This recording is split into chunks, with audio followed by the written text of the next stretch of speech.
পহেলা বৈশাখ উদযাপিত হতো জমিদারদের আমলে, সম্রাটদের আমলে হলো। তখন পহেলা বৈশাখ মানে ছিল হালখাতা। এই পহেলা বৈশাখকে নতুনভাবে উদযাপনের চিন্তা ভাবনা তারা আবিষ্কার করলেন এবং এটা তারা চারুকলা থেকে শুরু করলেন। মঙ্গল শোভাযাত্রা এটাই হলো পহেলা বৈশাখের আজকের যুগে সবচাইতে বড় আয়োজন এবং সবচাইতে বিশাল আয়োজন। এর বাইরে আরো যে সমস্ত কর্মকাণ্ড আছে, যেমন পান্তা ইলিশ খাওয়া পয়লা বৈশাখের সকালে। এই পান্তা ইলিশ এটিও মূলত হিন্দুদের একটি পূজা থেকে এসেছে বা পূজা থেকে ধার করে নেওয়া হয়েছে। জাহান্নামুখী হতে হবে। সম্মানিত ভিউয়ার্স, আসসালামু আলাইকুম। পহেলা বৈশাখ পালন করা জায়েজ নাকি বিদআত, এটা করলে গুনাহ হবে নাকি সওয়াব হবে, এই বিষয় নিয়ে চূড়ান্ত আলোচনা করছেন শায়েখ আহমদুল্লাহ হুজুর। তো বেশি কথা না বাড়িয়ে চলুন আমরা শুনতে থাকি, এটা আমাদের পালন করা যাবে কি না যাবে না।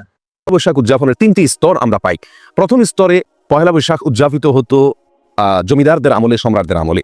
জমিদাররা তাদের সাধারণ মানুষের কাছ থেকে যে ট্যাক্স বা খাজনা সংগ্রহ করত ফসলের, সেটা চৈত্র মাসের শেষে, বছরের শেষে খাজনা সংগ্রহ করা হয়ে গেলে আনন্দ স্বরূপ, উৎসব স্বরূপ খুশি হয়ে তারা পহেলা বৈশাখে মানুষের মাঝে মিষ্টি বিতরণ করতেন এবং সাধারণ মানুষও সে মিষ্টি সানন্দে গ্রহণ করতেন এবং নিজেরা আনন্দ ভাগাভাগি করতেন, কারণ খাজনা পরিশোধ হয়ে গেছে, তাদের মধ্যেও একটা নির্ভর একটা ভাব চলে আসতো।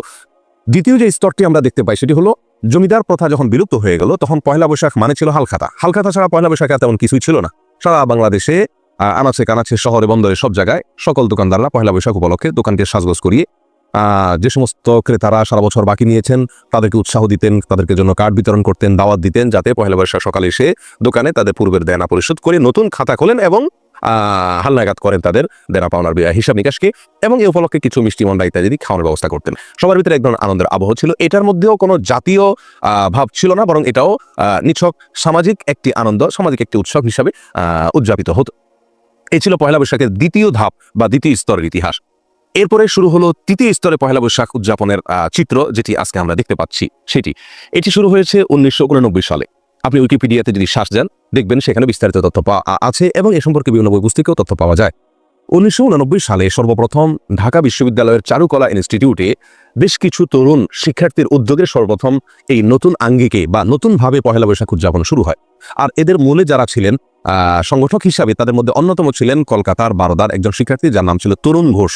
এই তরুণ ঘোষ মূল নেতৃত্বে থেকে আরো কিছু যুবক শিক্ষার্থী তারা মিলে এই পহেলা বৈশাখকে নতুনভাবে উদযাপনের চিন্তা ভাবনা তারা আবিষ্কার করলেন এবং এটা তারা চারুকলা থেকে শুরু করলেন। আর সেটি ছিল আনন্দ শোভাযাত্রা বের করা। অর্থাৎ পহেলা বৈশাখে সকালে চারুকলা থেকে একটা আনন্দ শোভাযাত্রা বের করে কিছুদূর প্রদক্ষিণ করে ঢাকা শহর বিভিন্ন জায়গায় ঘুরে আবার সেটা চারুকলায় এসে শেষ হতো।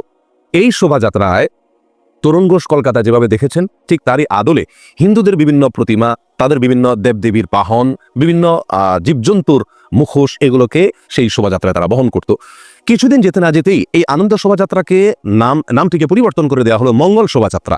অর্থাৎ এটি কিছুদিনের মধ্যে পরিবর্তিত হয়ে এসে গেল এটার ভিতরে এমন একটি নাম যে নামটির সঙ্গে হিন্দু ধর্মের বিশ্বাস, তাদের পূজা একেবারে সরাসরি জড়িত, অর্থাৎ মঙ্গল শোভাযাত্রা নাম দেওয়া হলো এবং মঙ্গল শোভাযাত্রা উদযাপন শুরু হলো। আর এই মঙ্গল শোভাযাত্রা এটাই হলো পহেলা বৈশাখের আজকের যুগে সবচাইতে বড় আয়োজন এবং সবচাইতে বিশাল আয়োজন। মঙ্গল শোভাযাত্রাটা কি?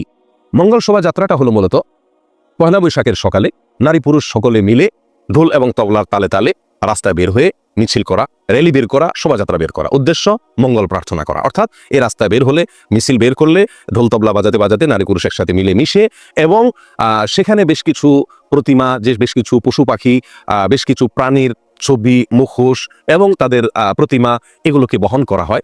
উদ্দেশ্য এই শোভাযাত্রার মাধ্যমে যেন আমাদের জীবনে বরকত আসে, কল্যাণ আসে, বিপদ আপদ দূর হয়, এই উদ্দেশ্যে এই শোভাযাত্রা বের করা হয়। অমঙ্গল শোভাযাত্রা অর্থাৎ মঙ্গলের জন্য বা মঙ্গলের উদ্দেশ্যে শোভাযাত্রা বের করা। সম্মানিত দর্শক ভাই বোনেরা, এই মঙ্গল শোভাযাত্রায় যে সমস্ত মুখোশ বা যে সমস্ত প্রতিমা ব্যবহার করা হয়ে থাকে, এই মুখোশ এবং প্রতিমাগুলো আসলে কি? এগুলোকে নিছক আর্ট হিসাবে, এগুলা কি নিছক সৌন্দর্য হিসাবেই বহন করা হয়? উত্তর হলো জি না। এটিকে নিছক সৌন্দর্য হিসাবে, নিছক আর্ট হিসাবে ব্যবহার করা হয় না, বরং যে সমস্ত প্রাণীর মুখোশ অথবা প্রতিমা বহন করা হয়ে থাকে মঙ্গল শোভাযাত্রা, আমরা একটি একটি করে যদি খোঁজ খবর নেই তাহলে দেখতে পাবো তার প্রতিটি প্রতিমা, প্রতিটি মুখোশই হিন্দুদের কোনো না কোনো দেবতার সঙ্গে, হিন্দুদের কোনো না কোনো পূজার সঙ্গে সরাসরি জড়িত। তার ভিতরে সবচাইতে বেশি যে মুখোশগুলো দেখা যায় তার অন্যতম হলো পেঁচা। এই পেঁচা সম্পর্কে হিন্দু ধর্মের বিশ্বাস অনুযায়ী এই পেঁচা হলো মঙ্গলের প্রতীক। মঙ্গলের প্রতীক, এবং শুধু মঙ্গলের প্রতীকই নয়, এটা হলো তাদের অন্যতম একজন দেবতা লক্ষ্মীর বাহন। লক্ষ্মীর বাহন অর্থাৎ এই পেঁচার মুখোশ বহন করলে লক্ষ্মী আসবে, মঙ্গল আসবে, কল্যাণ আসবে। এটা হলো হিন্দুদের একটি বিশ্বাস। সেই হিসেবে মঙ্গল শোভাযাত্রাতে প্রচুর পরিমাণে আপনি দেখবেন পেঁচার মুখোশ বা ছবি বহন করা হয়। ঠিক তেমনি ভাবে ইঁদুর, এটা হলো গণেশের বাহন হিন্দু ধর্ম বিশ্বাস অনুযায়ী। হনুমানের বাহন হলো হনুমান হলো রামের বাহন। হাঁস, এটা হলো সরস্বতীর বাহন। আপনি মঙ্গল শোভাযাত্রায় হাঁস দেখতে পারবেন বহুল অনেক পরিমাণে। তেমনিভাবে হাতি এবং বাঘ এবং সিংহ, এগুলো হলো দুর্গার বাহন। আপনি মঙ্গল শোভাযাত্রায় প্রচুর পরিমাণে বাঘ সিংহের মুখোশ আপনি দেখতে পাবেন। এটা হলো দুর্গার বাহন। গাভী, এটা হলো রামের সহযাত্রী। ময়ূর, এটা হলো কার্তিকের বাহন। এটাও আপনি দেখতে পাবেন মঙ্গল শোভাযাত্রায়। খেপা ষাঁড় বা ক্ষিপ্ত ষাঁড়, এটা হলো শিবের বাহন। এটাও আপনি দেখতে পাবেন মঙ্গল শোভাযাত্রায়। এছাড়াও সূর্য দেবতা হিন্দুদের অন্যতম একটি দেবতা। আপনারা মঙ্গল শোভাযাত্রাতে সূর্যের মতো কিছুটা মানুষের মাথার মতো দেখতে পাবেন। প্রচুর পরিমাণে এই প্রতীকটা মানুষ বহন করে থাকে। এগুলো নাকি মঙ্গলের প্রতীক। সময়ত দর্শক ভাই বোনেরা, এই হলো মঙ্গল শোভাযাত্রার মোটামুটি একটি চিত্র, যেটি আমি আপনাদের সম্মুখে তুলে ধরার চেষ্টা করেছি। এই মঙ্গল শোভাযাত্রায় যেই প্রতিমাগুলো বা যেই মূর্তিগুলো, যে ছবিগুলো বহন করা হয়ে থাকে, এইগুলো যে নিছক সৌন্দর্যের অংশ নয়, এগুলো যে নিছক আর্টের জন্য নয়, এগুলো বহন করা হয় এক ধরনের উপাসনা হিসাবে, এক ধরনের প্রার্থনার অংশ হিসাবে। এগুলো নিয়ে বের হলে রাস্তায়, তাহলে কি হবে? মঙ্গল নেমে আসবে। ঠিক যেমনিভাবে হিন্দুরা তাদের পুজোয় মঙ্গল শোভাযাত্রা বের করে একই নামে, ঠিক সেই নাম এবং সেই কাজ, সেগুলোর সবগুলোর সমাহার রয়েছে মঙ্গল শোভাযাত্রা। বরং আমরা বলতে পারি, হিন্দুরা 12 মাসে 13 পূজা করে। যে সমস্ত প্রাণী, যে সমস্ত দেবতার বাহনের সঙ্গে তাদের ভক্তি জড়িত, বিশ্বাস জড়িত, সেগুলোকে আমরা একদিনে বর্ষবরণের নামে করে থাকি, শুধুমাত্র মঙ্গল শোভাযাত্রার মাধ্যমে। সমস্ত দর্শক ভাই বোনেরা কেউ বলতে পারেন, এই সমস্ত ছবিগুলো, এই সমস্ত মুখোশগুলো, কার্টুনগুলো, এগুলো নিছক আনন্দের জন্য, মজা করার জন্য, বা আর্ট হিসাবে, সৌন্দর্য হিসাবে, অথবা আমাদের গ্রামীণ বা লোকজ ঐতিহ্যকে ফুটিয়ে তোলার জন্য এগুলোকে ব্যবহার করা হয়ে থাকে মঙ্গল শোভাযাত্রায়। আমি বিনয়ের সঙ্গে বলবো যে বিষয়টি এরকম না। তার কারণ হলো, আপনি মঙ্গল শোভাযাত্রার আয়োজক, চারুকলা ইনস্টিটিউটের বিভিন্ন শিক্ষক এবং এটার আয়োজক কমিটির আহ্বায়ক, তাদের যদি বক্তব্যগুলোকে আপনি একসাথ করেন, তাহলে আপনি নিশ্চিত হতে পারবেন যে মঙ্গল শোভাযাত্রা এটি বের করা হয় দেশের মানুষের সমৃদ্ধির জন্য, বরকতের জন্য, কল্যাণের জন্য। এবং এই শোভাযাত্রা যে সমস্ত মুখোশ, যে সমস্ত প্রতিমা, যে সমস্ত কার্টুন, যে সমস্ত ছবি বহন করা হয়ে থাকে, সেগুলোও এই জন্যই বহন করা হয়ে থাকে। আমরা অনেকেই মেলা মণ্ডপে গেলে দেখা যায় যে বিভিন্ন ধরনের মুখোশ কিনে থাকি, যেমন বাঘ, ভালুক, সিংহ এবং পেঁচার মুখোশ কিনে থাকি। এগুলো কেনা ভালো হবে নাকি খারাপ হবে? সম্পূর্ণ আলোচনাটি শুনতে থাকুন। কেন মঙ্গল আসে, অর্থাৎ হিন্দুদের বিশ্বাসের একেবারে অবিকল বিশ্বাস এখানে কাজ করছে এই সমস্ত প্রতিমা, এই সমস্ত ছবিকে বহন করার পেছনে। আপনি যদি প্রমাণ জানতে চান, আমি আপনাকে অনুরোধ করব, দয়া করে চলে যান আপনি অনলাইনে bdnews24.com, বাংলাদেশের অত্যন্ত পরিচিত একটি অনলাইন নিউজ পোর্টাল। তার 2014 সালের 14ই এপ্রিল পহেলা বৈশাখ এবং মঙ্গল শোভাযাত্রাকে কেন্দ্র করে কয়েকটি রিপোর্ট সেখানে প্রকাশিত হয়েছিল। তার ভিতরে একটি রিপোর্টের শিরোনাম ছিল, লক্ষ্মী পেঁচায় সমৃদ্ধি, গাজী ও বাঘ দুঃসময়ের কান্নারি। লক্ষ্মী পেঁচায় সমৃদ্ধি, লক্ষ্মী পেঁচা থাকলে সেখানে সমৃদ্ধি আসে, গাজী এবং বাঘ থাকলে সেটা দুঃসময়ের কান্ডারির ভূমিকা পালন করে। এবং এটি হলো মূল শিরোনাম রিপোর্টের। আর সেই bdnews24.com এর নিজস্ব রিপোর্টারের রিপোর্টে ভেতরে আয়োজকদের বিভিন্ন বক্তব্য উঠে এসেছে, তারই আলোকে কোট করে শিরোনাম করা হয়েছে এটি। তার একটি অংশ আমি আপনাদেরকে শুনাই। এখানে লোকজ ঐতিহ্য বলা হচ্ছে, যদিও আসলে হিন্দু ঐতিহ্যের নানা প্রতীক নিয়ে সমৃদ্ধ বাংলাদেশ প্রত্যাশায় করা এই শোভাযাত্রায় স্থান পেয়েছে। এখানে লক্ষ্য করুন যে সমৃদ্ধ বাংলাদেশ, এটার প্রত্যাশায়, এটার আশায় এই শোভাযাত্রা বের করা হয়, এবং সেই শোভাযাত্রায় যাতে সমৃদ্ধি আসে, সেই আশায় এখানে স্থান পেয়েছে মা ও শিশু, হাঁস ও মাছের ঝাঁক, বিড়ালের মুখে চিংড়ি, শখের হাঁড়ি, ইত্যাদি ইত্যাদি ইত্যাদি। অর্থাৎ এই যে মুখোশগুলো, এই যে প্রতিমাগুলো বহন করা হয়ে থাকে, সময়ত দর্শক ভাই বোনেরা, এটি নিছক সৌন্দর্য বা আর্টের জন্য নয়। এটি করা হয় এই জন্য যে এগুলো নিয়ে বহন করলে নাকি কল্যাণ আসবে, মঙ্গল আসবে, যেমনটি হিন্দুরা বিশ্বাস করে। সময়ত ভাই বোনেরা, এই হলো মঙ্গল শোভাযাত্রার সাধারণ চিত্র। এখন এই মঙ্গল শোভাযাত্রাকে আপনি কি বলবেন? এটা কি হিন্দু ধর্মের পূজার একটি ফটোকপি বলবেন আগাগোড়া, নাকি এটাকে আপনি বাঙালির বর্ষবরণের উৎসব বলবেন? সেটা বিচারের ভার আপনার উপর আমি ছেড়ে দিলাম। সময়ত ভাই বোনেরা, একজন মুসলিম হিসাবে যে কোনো মুসলিম জানেন যে আমরা সকলে বিশ্বাস করি যে মঙ্গল এবং অমঙ্গলের মালিক একমাত্র আল্লাহ সুবহানাহু ওয়া তাআলা।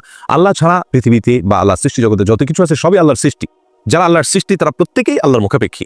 যারা নিজেরাই আল্লাহর মুখাপেক্ষী, তারা অন্য কাউকে কল্যাণ এনে দিবে, মঙ্গল এনে দিবে, এটি সম্পূর্ণ ভ্রান্ত বিশ্বাস এবং ভুল বিশ্বাস, এবং এটি সরাসরি আল্লাহর সঙ্গে শিরক স্থাপন করার শামিল। সময়ত ভাই বোনেরা, ঈসা আলাইহিস সালামের কাছে মঙ্গল প্রার্থনা করে, তাকে পুজো করে, তার ইবাদত করে, উপাসনা করে খ্রিস্টানরা, এবং তার মা মারিয়ামের পূজা করে, ইবাদত করে খ্রিস্টানরা। আল্লাহ সুবহানাহু ওয়া তাআলা সূরা মায়েদার 17 নম্বর আয়াতে তাদের বিরুদ্ধে, তাদের এই বিশ্বাসের বিরুদ্ধে আল্লাহ সুবহানাহু ওয়া তাআলা একটি যুক্তি তুলে ধরেছেন অত্যন্ত চমৎকার ভাবে। আল্লাহ সুবহানাহু ওয়া তাআলা বলেন, কুল মান ইয়ামলিকু মিনাল্লাহি শাইআ ইন আরাদা আন ইহলিকা মাসীহা ইবনা মারইয়াম ওয়া উম্মুহু ওয়া মান ফিল আরদি জামিআ। আল্লাহ যদি চান তোমরা যে ঈসা মাসির কাছে অথবা তার মা মারিয়ামের কাছে তোমরা যে প্রার্থনা করো, যদি আল্লাহ চান তাদের উভয়কে ধ্বংস করে দিবেন, সারা পৃথিবীর সমস্ত মানুষকে ধ্বংস করে দিবেন, বলো কে রক্ষা করার ক্ষমতা রাখে? কারোর কি অধিকার বা সে ক্ষমতা আছে? উত্তর হলো নাই। তাহলে তাদেরকে উপাসনা করা, তাদেরকে পুজো করার কোনো যুক্তি হতে পারে না, যারা নিজেরাই ধ্বংসশীল, যারা নিজেরা নিজেদের ধ্বংসের হাত থেকে নিজেদেরকে রক্ষা করতে পারে না। অতএব কল্যাণ এবং অকল্যাণের জন্য, মঙ্গল এবং অমঙ্গলের জন্য ইবাদত করতে হবে, উপাসনা করতে হবে যার, তিনি হলেন মহান রব্বুল আলামিন। তিনি ছাড়া অন্য কারোর কাছে যদি আমরা প্রার্থনা করি সেটা হলো শিরক। আমরা সূরা ফাতিহায় প্রতিদিন আল্লাহ সুবহানাহু ওয়া তাআলাকে দীপ্ত কণ্ঠে ঘোষণা দিয়ে থাকি, ইয়্যাকা না'বুদু ওয়া ইয়্যাকা নাস্তাঈন। হে আল্লাহ, আমরা শুধুমাত্র আপনারই ইবাদত করি, আপনি ছাড়া আর কারোর ইবাদত করি না, আর আপনার কাছেই সাহায্য চাই, অন্য কারোর কাছে সাহায্য চাই না। এ হলো আমাদের মুখের বক্তব্য, এ হলো আমাদের দাবি।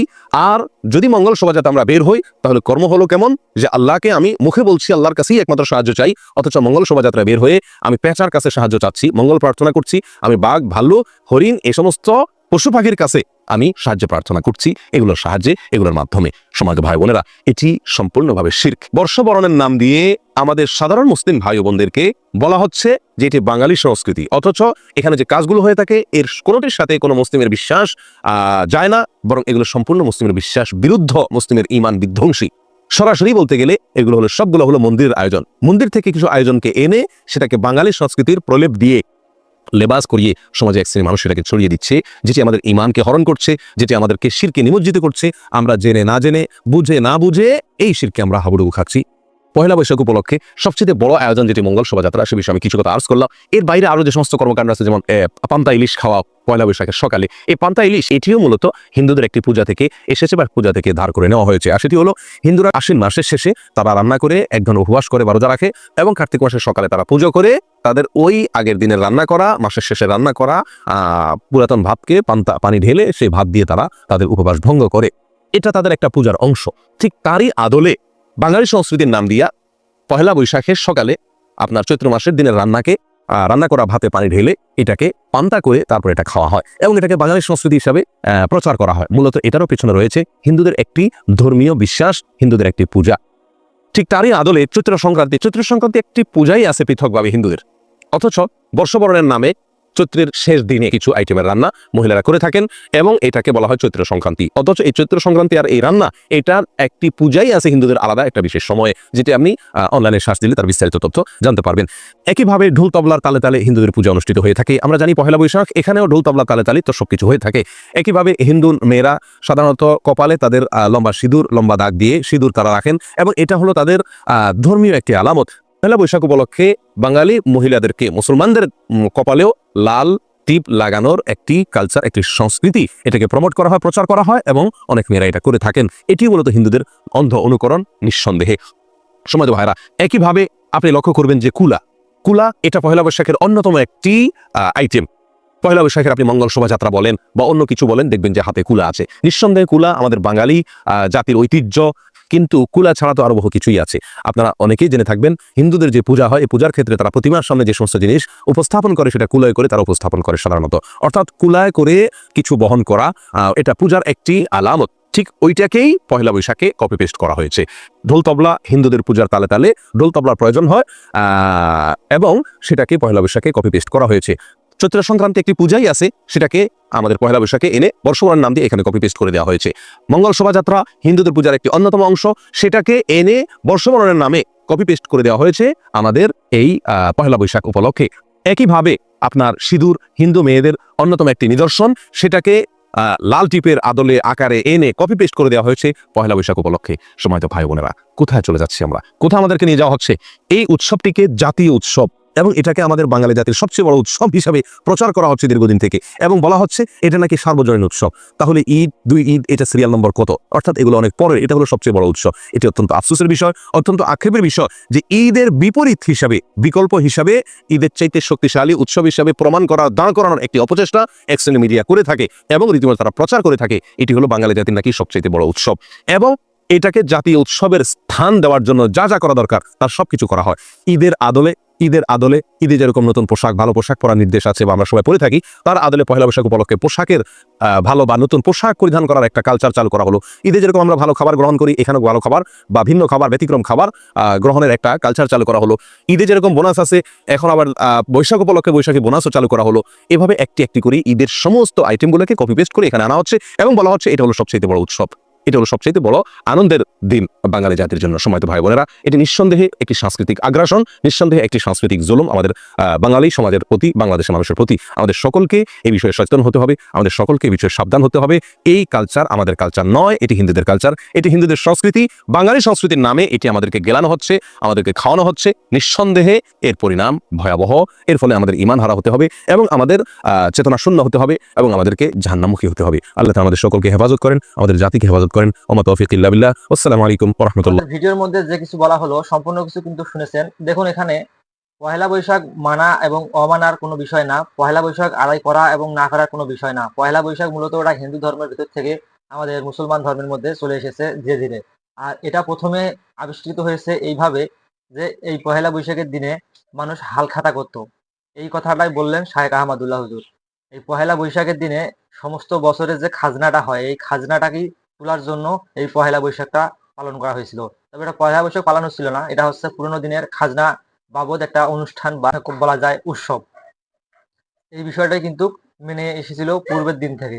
তো এই দিনটাকে ধীরে ধীরে বিভিন্ন ধরনের জিনিস অ্যাড করতে করতে আজকে এটাকে একটা বিশাল বড় একটা মেলা বা বিশাল একটা আনন্দ উৎসবের ব্যবস্থা করেছেন, সেটা হচ্ছে হিন্দু ধর্ম থেকে। তবে এই বিষয়গুলো আমাদের মানার কোনো প্রয়োজন নেই, এই বিষয়গুলো থেকে এড়িয়ে থাকবেন। যেহেতু এটা পুরোনো দিন থেকে মানিয়ে আসতেছি, হঠাৎ যদি না মানতে চাই তাহলে এটা বিভ্রান্তিকর সৃষ্টি হবে। তা চেষ্টা করবেন ধীরে ধীরে এটাকে ছেড়ে দেওয়ার। এই বিষয়গুলো নিয়ে আমাদের মাথা গলার বা কোনো কিছু করার প্রয়োজন নেই মনে করি আমি। তো আশা করি ভিডিওটি দেখে ভালো লেগেছে। ভালো লেগে থাকলে অবশ্যই কমেন্ট করে জানিয়ে দিবেন। অবশ্যই ভিডিওতে একটা লাইক দিয়ে দিবেন, চ্যানেলটিকে সাবস্ক্রাইব করে দিবেন, ভিডিওটি শেয়ার দিয়ে 10 ভাইকে দেখার সুযোগ করে দিবেন। তো ভালো থাকবেন, সুস্থ থাকবেন। দেখা হবে বরাবরের মতো পরবর্তী ভিডিওতে। আপনাদের শরীরে সুস্বাস্থ্য কামনা করে বিদায় নিচ্ছি। আমি মোহাম্মদ জাকিরুল ইসলাম। এতক্ষণ অবধি ভিডিওটি দেখার জন্য আপনাদেরকে অসংখ্য ধন্যবাদ।